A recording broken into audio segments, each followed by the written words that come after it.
नमस्कार साथियों, रोज की तरह एक बार मैं फिर से आपका स्वागत करता हूं अपने YouTube channel GK all exam fighter में। दोस्तों, यदि आप railway group D, SSC, MTS, TET, police, bank, BDO, RPF आदि जैसे एग्जामों की तैयारी कर रहे हैं तो आपको भी पता होगा कि इन एग्जामों में जीके से संबंधित प्रश्न भी पूछे जाते हैं। यदि आप इन प्रश्नों को बड़ी ही सरलता से हल कर ले जाते हैं तो एग्जाम में आपका टाइम भी बचता है, साथ साथ आपको अच्छे अंक भी प्राप्त हो जाते हैं। तो हम भी इसी क्रम को आगे बढ़ाते हुए आज आपके लिए जीके से संबंधित 30 प्रश्न लेकर आए। तो चलिए दोस्तों, जल्दी से इन प्रश्नों को हल कर लेते हैं। आज के हमारे वीडियो का पहला प्रश्न है कि हिमालय की तराई में कौन से वन पाए जाते हैं? डेल्टाई वन, पर्णपाती वन, पर्वतीय वन या सदाबहार वन? बताइए कमेंट बॉक्स में कमेंट करके कि हिमालय की तराई में कौन से वन पाए जाते हैं। जी हाँ दोस्तों, चौथा द राइट आंसर सदाबहार वन। हिमालय की तराई में सदाबहार वन पाए जाते हैं। हमारा अगला और दूसरे नंबर का प्रश्न है कि दचिग्राम अभयारण्य भारत के किस राज्य में स्थित है? मोस्ट इंपोर्टेंट क्वेश्चन है। आपको पता होगा कि हर एग्जाम में एक या दो क्वेश्चन अभयारण्य से भी पूछे जाते हैं। मोस्ट इंपोर्टेंट क्वेश्चन नोट करिए इसको और बताइए कमेंट बॉक्स में यदि आपको इसका आंसर मालूम है कि दचिग्राम अभयारण्य भारत के किस राज्य में स्थित है। जी हाँ दोस्तों, तीसरा the right answer Jammu Kashmir. Dachigam अभयारण्य भारत के जम्मू कश्मीर राज्य में स्थित है। हमारे वीडियो का अगला और तीसरे नंबर का प्रश्न है कि नेफा किस राज्य का पुराना नाम है? Most important question. SSC MTS में कम से कम 10 से 20 बार यह क्वेश्चन रिपीट हुआ है कि नेफा किस राज्य का पुराना नाम है। जी हाँ दोस्तों, पहला ही the right answer Arunachal Pradesh. नेफा अरुणाचल प्रदेश का ही पुराना नाम है। हम कह सकते हैं कि अरुणाचल प्रदेश नेपा के नाम से भी जाना जाता था। हमारे वीडियो का अगला और चौथे नंबर का प्रश्न है, मोस्ट इंपोर्टेंट क्वेश्चन है। यह क्वेश्चन हमारा यूपी पीसीएस के प्री एग्जाम में पूछा गया था कि पश्चिमी घाट पर्वत का दूसरा नाम क्या है? मोस्ट इंपोर्टेंट क्वेश्चन है। इस क्वेश्चन का जवाब हम नहीं आपको देंगे। यदि आपको इसका आंसर मालूम है तो वीडियो के नीचे कमेंट बॉक्स में कमेंट करके सभी लोग बताइए कि पश्चिमी घाट पर्वत का दूसरा नाम क्या है। दोस्तों, यदि आपको वीडियो पसंद आया तो जल्दी से आप हमारी वीडियो को लाइक कर दीजिए। पूरा वीडियो देखिए। यदि आपको इंपॉर्टेंट क्वेश्चन मिले तो आप हमारे चैनल को भी सब्सक्राइब कर लीजिएगा यदि पहली बार आए हैं। और हाँ दोस्तों, यदि आपको इन 30 क्वेश्चनों में से किसी भी क्वेश्चन का जवाब मालूम है तो निसंकोच फटाक से आप हमारे कमेंट बॉक्स में जवाब दे सकते हैं। और अंत में आप ये जरूर बताइएगा आपने 30 में कितने राइट आंसर किए हैं।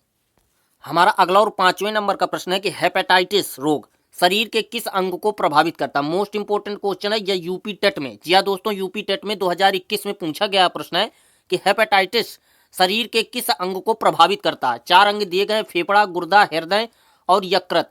जी हाँ दोस्तों, चौथा द राइट आंसर हेपेटाइटिस हमारा रोग जो है यकृत को प्रभावित करता है। हमारा अगला और छठवें नंबर का प्रश्न मोस्ट इंपोर्टेंट क्वेश्चन। यह क्वेश्चन हमारा रेलवे ग्रुप डी में 2022 में पूछा गया था कि सबसे दुर्लभ क्षार कौन सा है। आपको भी पता होगा कि रेलवे ग्रुप डी में 90 क्वेश्चन पूछे जाते हैं। उन्हीं 90 क्वेश्चनों में से एक क्वेश्चन यह भी था साइंस टॉपिक से कि सबसे दुर्लभ क्षार कौन सा है। जी हाँ दोस्तों, दूसरा द राइट आंसर अमोनिया। इनमें से सबसे दुर्लभ क्षार हमारा अमोनिया है। एक और बेहद ही इंपॉर्टेंट क्वेश्चन। जी हाँ दोस्तों, 7वें नंबर का क्वेश्चन बेहद ही इंपॉर्टेंट क्वेश्चन है और मुझे लगता है कि यह क्वेश्चन आपके अगले एग्जाम में 100% पूछा जाएगा। इसीलिए हमने इस क्वेश्चन को इस वीडियो में सम्मिलित किया है। बताइए यदि आपको इसका आंसर मालूम है कि किसी देश की आर्थिक वृद्धि का उत्तम मापकांक क्या होता है? जीडीपी, एनडीपी, जीएनपी या एनएनपी? बताइए इनमें से कौन सा राइट आंसर है कि किसी देश की आर्थिक वृद्धि का उत्तम मापकांक क्या होता है। जी हाँ दोस्तों, पहला the right answer GDP.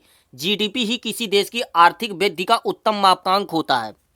Like कर दीजिए दोस्तों, यदि आपने अब तक लाइक नहीं किया तो लाइक कर दीजिए। यदि चैनल पर पहली बार आए हैं तो जरूर सब्सक्राइब कर लीजिएगा। हमारा अगला और 8वें नंबर का प्रश्न जो है यूपीएससी में, जी हाँ दोस्तों, यूपीएससी के मेंस में पूछा गया था। यह क्वेश्चन विस्तार रूप में हमने इसको शॉर्टकट में मात्र ऑब्जेक्टिव के रूप में आपके सामने रखा है कि भारतीय पेट्रोलियम संस्थान कहाँ स्थित है। जी हाँ दोस्तों, चौथा द राइट आंसर देहरादून में। भारतीय पेट्रोलियम संस्थान हमारा देहरादून में स्थित है। हमारे वीडियो का अगला और 9वें नंबर का प्रश्न मोस्ट इंपोर्टेंट क्वेश्चन है। बताइए नवपाषाण काल की सबसे बड़ी उपलब्धि कौन सी? यदि आपको इसका आंसर मालूम है निसंकोच वीडियो के नीचे फटाक से सबसे पहले जवाब दीजिए कि नवपाषाण काल की सबसे बड़ी उपलब्धि कौन सी है? आग का प्रयोग, पहिए का प्रयोग, कुल्हाड़ी का प्रयोग या इनमें से कोई भी नहीं? बताइए कमेंट बॉक्स में फटाक से कमेंट करके। जी हाँ दोस्तों, पहिए का प्रयोग नवपाषाण काल की सबसे बड़ी उपलब्धि कौन सी है? पहिए का प्रयोग, दूसरा इज द राइट आंसर। हमारा अगला क्वेश्चन मोस्ट इंपोर्टेंट क्वेश्चन है। यह एग्जाम में कई बार रिपीट हुआ है क्वेश्चन कि चीन में लाल क्रांति किस वर्ष शुरू हुई थी। जी हाँ दोस्तों, तीसरा इज द राइट आंसर 1949 में।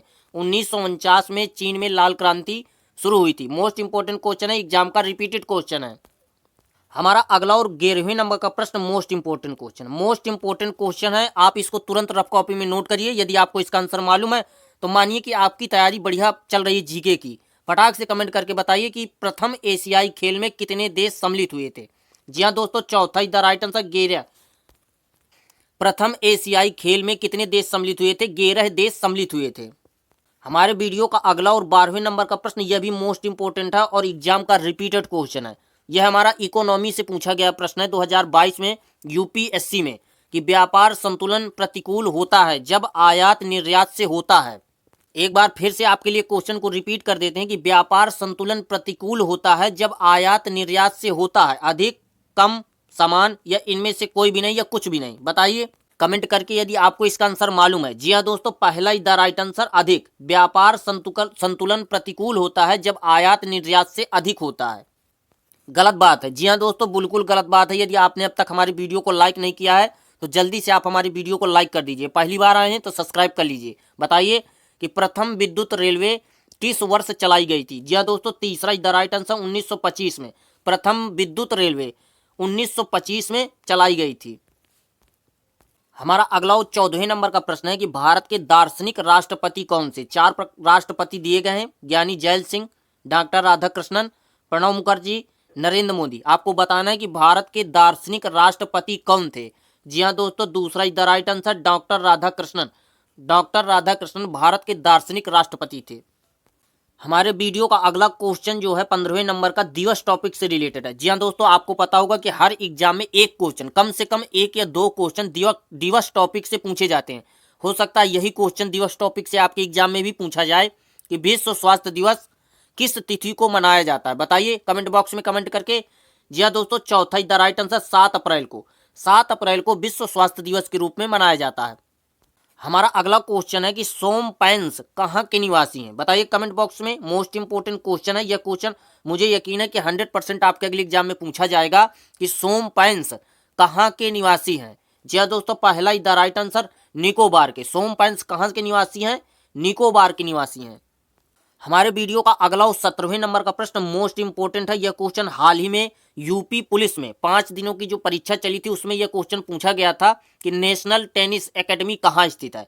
मोस्ट इंपोर्टेंट क्वेश्चन है, हाल ही में रिपीट हुआ है पुलिस की परीक्षा में। हो सकता है किसी आपके दूसरे एग्जाम में भी यह क्वेश्चन पूछ लिया जाए कि नेशनल टेनिस एकेडमी कहाँ स्थित है। मालूम है आंसर? फटाक से वीडियो के नीचे कमेंट करके बताइए। जी हाँ दोस्तों, तीसरा is the right answer, Gurgaon में। नेशनल टेनिस एकेडमी कहाँ स्थित है? गुड़गांव में स्थित है। हमारा अगला और 18वें नंबर का प्रश्न है कि झूलती घाटी का निर्माण किसके द्वारा होता है? मोस्ट इंपोर्टेंट क्वेश्चन, रिपीट हुआ क्वेश्चन है। कई बार एग्जाम में यह क्वेश्चन बार बार पूछा गया है कि झूलती घाटी का निर्माण किसके द्वारा होता है। जी हाँ दोस्तों, चौथा is the right answer, Himani द्वारा। झूलती घाटी का निर्माण जो है हिमानी द्वारा होता है।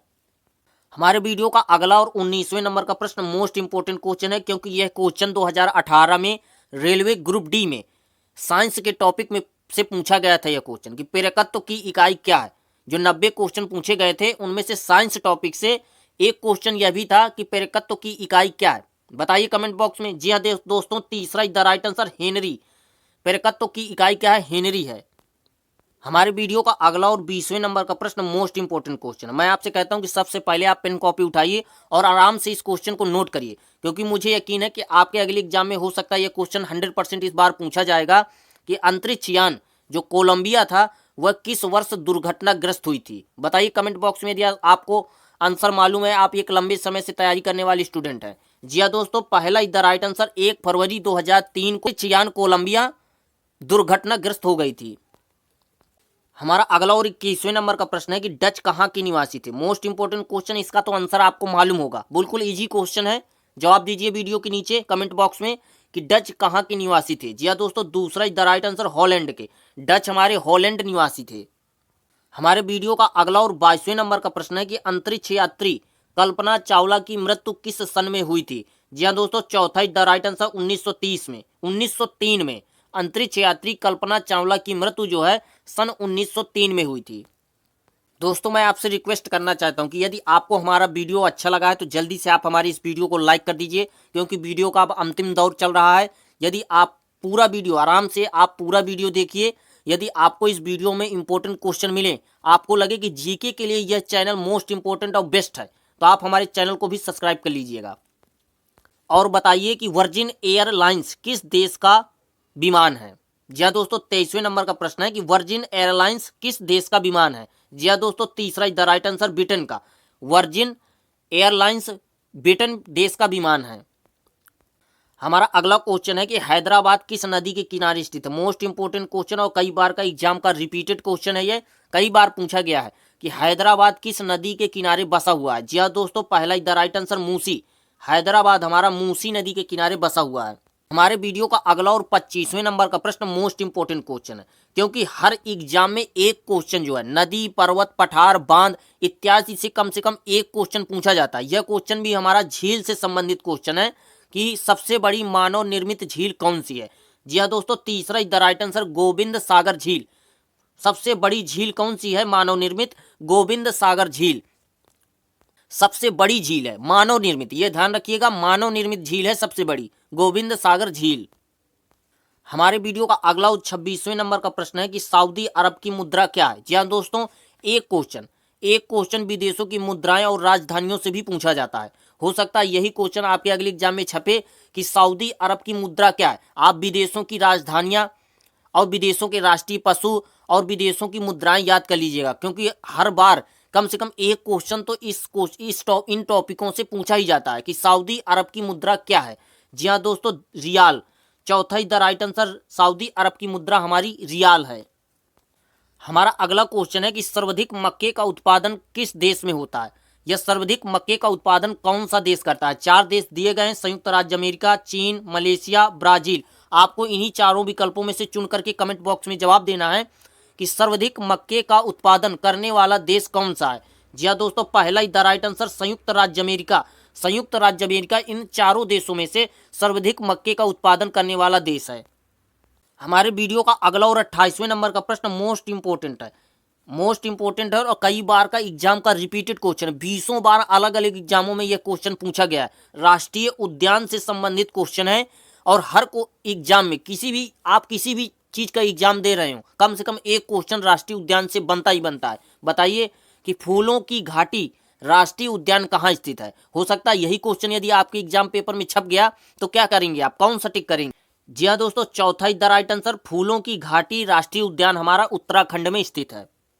दोस्तों, आखिरी बार मैं फिर से आपसे कहना चाहता हूं कि यदि आपने अब तक भी वीडियो को लाइक नहीं किया तो आप कम से कम एक लाइक कर दीजिए, क्योंकि आपके एक लाइक से हमें एनर्जी मिलती है दोबारा काम करने के लिए। यदि आपने पूरा वीडियो देखा है, यदि आपको लगे कि जीके के लिए यह चैनल बेस्ट हो सकता है, तो जल्दी से आप हमारे चैनल को भी सब्सक्राइब कर लीजिए। और बताइए कि संघाई हिरन किस राज्य का राष्ट्रीय पशु है। मोस्ट इंपोर्टेंट क्वेश्चन है, ऐसे क्वेश्चन आपको किसी भी वीडियो में देखने को नहीं मिलेंगे। तो बताइए कमेंट बॉक्स में कि संघाई हिरन किस राज्य का राष्ट्रीय पशु है। जी हाँ दोस्तों, तीसरा द राइट आंसर मणिपुर। संघाई हिरन जो है किस राज्य का राष्ट्रीय पशु है?